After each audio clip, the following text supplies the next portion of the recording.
8 फेरों का 8वां वचन। स्वाति ने इसी साल शहर के कॉलेज से पढ़ाई पूरी की है और अब उसके लिए जगह जगह से रिश्ते आने लगे हैं। स्वाति से ज़्यादा उसके रिश्तेदारों को उसकी शादी की चिंता है, इसीलिए जो भी स्वाति के घर आता वो किसी नए लड़की की खबर ज़रूर ले आता। अरे दीदी, ये फोटो देख के बताओ कैसा है। राहुल नाम है लड़के का, मेरी सहेली की बहन का बेटा है। अपनी स्वाति के साथ एकदम प्यारी जोड़ी लगेगी इसकी। ज़रा दिखाना, फोटो तो बढ़िया लग रहा है। कोई गलत आदत वादत तो नहीं है ना इसे? और कमाता कितना है?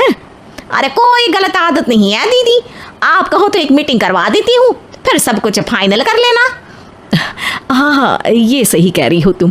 संडे को स्वाति के पापा भी घर पे ही रहेंगे। बुआ फिर वहाँ से चली जाती है और रात को स्वाति की माँ उससे कहती है, स्वाति बेटा, आज कमला बुआ ने एक लड़के की फ़ोटो दिखाई है। संडे को वो लोग मिलने आ रहे हैं, तैयार हो ना तुम बेटा। अरे मम्मी, आप कहाँ कमला बुआ के चक्कर में आ जाती हो? अभी इतनी जल्दी कोई शादी वादी नहीं करनी है मुझे। अरे बेटा, अच्छा लड़का है, बुआ जानती है उसे अच्छे से।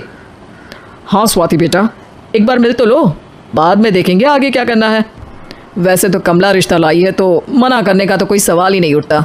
संडे की सुबह होती है और कमला बुआ राहुल और उसके मम्मी पापा को लेकर स्वाति के घर आती है। अरे आइए आइए भाभी, इसे अपना ही घर समझिए, इनसे मिलिए। ये मेरे भैया और ये मेरी भाभी हैं। नमस्ते भाभी जी, ये है हमारा लड़का राहुल, सरकारी नौकरी की तैयारी कर रहा है ये। वैसे आपकी बेटी कहाँ है? अरे स्वाति बेटा, बाहर आ जाओ। वैसे कितनी पढ़ाई की है स्वाति ने? जी, पोस्ट ग्रेजुएट है हमारी बेटी साइंस में। ये सब तो ठीक है, पर घर संभालना जानती है या नहीं? हमें कौन सी इससे नौकरी करवानी है, नौकरी तो मेरा बेटा करेगा ही। पर मैंने इतनी पढ़ाई की है और आप चाहती है कि मैं घर पर ही बैठी रहूं? अरे स्वाति बेटा, ये बड़ों की बात में तुम कहाँ बोल पड़ी? हम सब देख लेंगे क्या करना है क्या नहीं। हम तो इसी बात में विश्वास करते हैं कि घर के लड़कियां घर में ही रहे तो ज़्यादा अच्छा रहता है।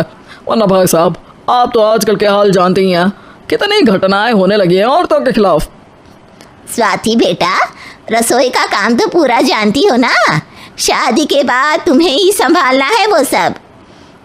अरे बहुत अच्छा खाना बनाती है ये, आप सब लोग इसकी तारीफ करते नहीं थकेंगे।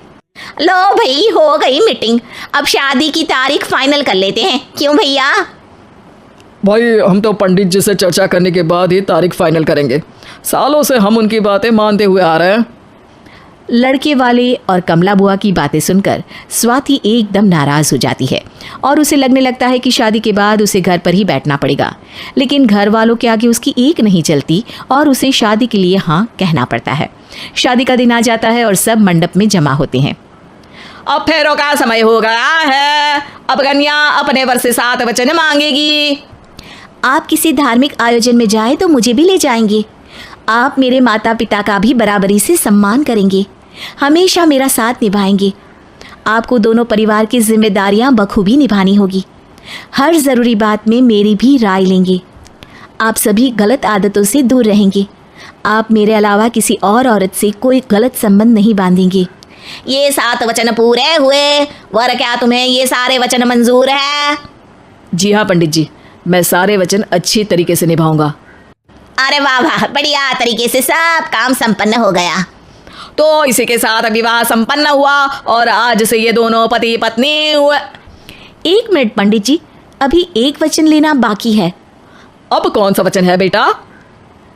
मैं अब हमेशा के लिए किसी दूसरे घर में जाने वाली हूँ, तो पति के अलावा मैं अपने सास ससुर से भी एक वचन लेना चाहूँगी। अब कहो बेटी।